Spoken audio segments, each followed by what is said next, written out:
ఆడవారు కొంచెం సమయం కేటాయించి వీటిని వినండి. చాలామంది నిత్యం పూజలు చేస్తూ ఉంటారు. బ్రహ్మ ముహూర్తాన కొందరు చేస్తే, కొందరు వారికి తీరిక ఉన్నప్పుడు చేస్తూ ఉంటారు. అంటే ఉదయం 8 లోపు కానీ 7 లోపు కానీ పూజలు చేస్తుంటారు.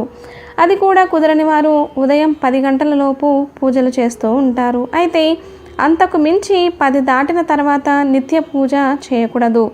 ఇది కూడా ఏదైనా ఆరోగ్యం సరిగ్గా లేక పూజ చేసుకోవాలని ఉన్న టైం కుదరని వారికి మాత్రమే వర్తిస్తుంది. మనకు వీలు కుదిరి కూడా లేటుగా పూజలు చేస్తే దాని ఫలితం శూన్యం. అయితే చాలామందికి ఉన్న సందేహం ఏమిటంటే, సాయంత్రం పూట కూడా మనం దీపారాధన చేస్తూ ఉంటాం. కొందరికి అలాగా అలవాటు ఉంటుంది. కొందరు ఉదయం మాత్రమే దీపారాధన చేస్తారు, సరిపోతుంది. మీకు వీలు కుదిరితే సాయంత్రం పూట చేసే దీపారాధనకి ఎక్కువ ఫలితం వస్తుందని మన పెద్దవాళ్ళు చెప్పారు కాబట్టి చేసుకోవచ్చు. మరి ఉదయం పూజ అయితే మనం శుభ్రంగానే ఉంటాం. ఉదయం లేచి కాలకృత్యాలు తీర్చుకొని స్నానం చేసి పూజ చేస్తాం కాబట్టి మనకి ఇబ్బంది అనేది ఉండదు. కానీ సందేహాలు అన్నీ సాయంత్రం పూట చేసే పూజ కోసమే వస్తుంటాయి. సాయంత్రం పూట పూజ చేసేటప్పుడు ఉదయం నుండి మనం అలానే ఉంటే పర్వాలేదు.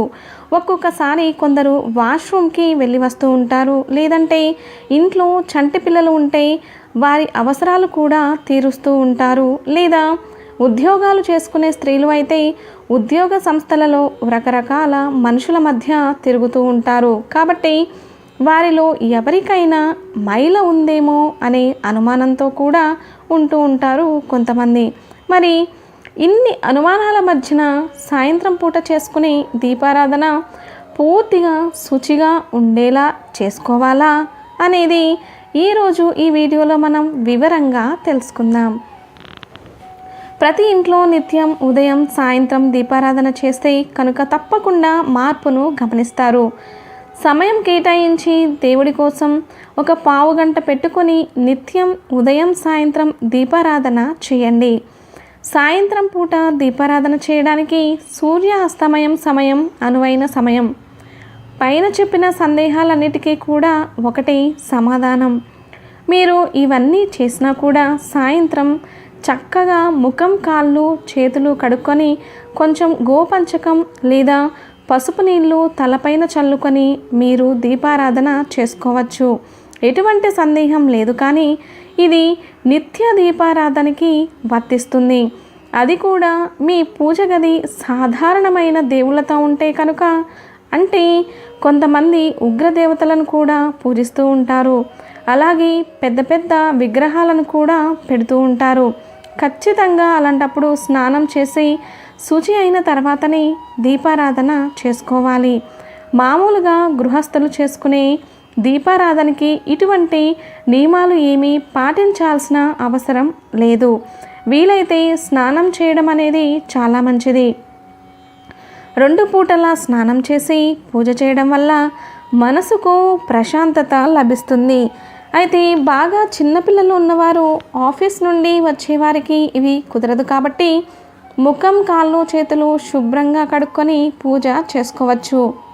అలాగే కొంతమంది స్త్రీలకు ఆటంకం వచ్చినప్పుడు మగవాళ్ళు ఇంట్లో దీపారాధన చేయవచ్చా అనే సందేహం కూడా వస్తూ ఉంటుంది. అయితే ఇది వారి వారి జీవన విధానాన్ని బట్టి ఉంటుంది.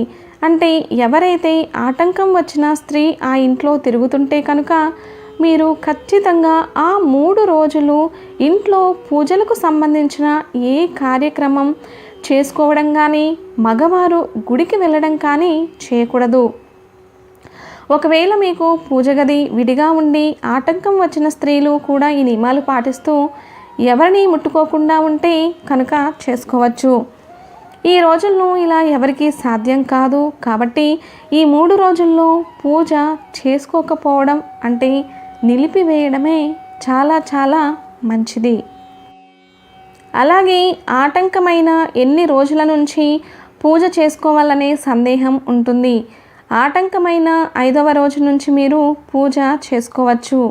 అది కూడా మీకు వీలు కుదిరితేనే చేసుకోవాలి. మీరు ఇబ్బంది పడుతుంటే చేసుకోకూడదు. అలాగే చాలామంది 3వ స్నానం చేసి ఇంట్లోకి వస్తూ ఉంటారు.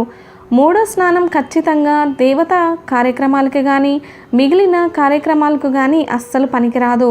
పూర్తిగా శుద్ధి అయినట్టు కాదు. 3 సార్లు మూడవ స్నానం చేయడం వల్ల ఒకసారి ఇబ్బంది మీరు ఇంట్లో కలుపుకున్నట్టే లెక్క అని మన పెద్దవాళ్ళు అంటూ ఉంటారు. కాబట్టి 4వ స్నానం చేసిన తర్వాత మాత్రమే ఇంట్లోకి రావాలి. అలాగే 3వ స్నానం చేసి కొందరు ఇంట్లో ఉండే ఉప్పు పప్పు అన్నీ ముట్టుకుంటూ ఉంటారు.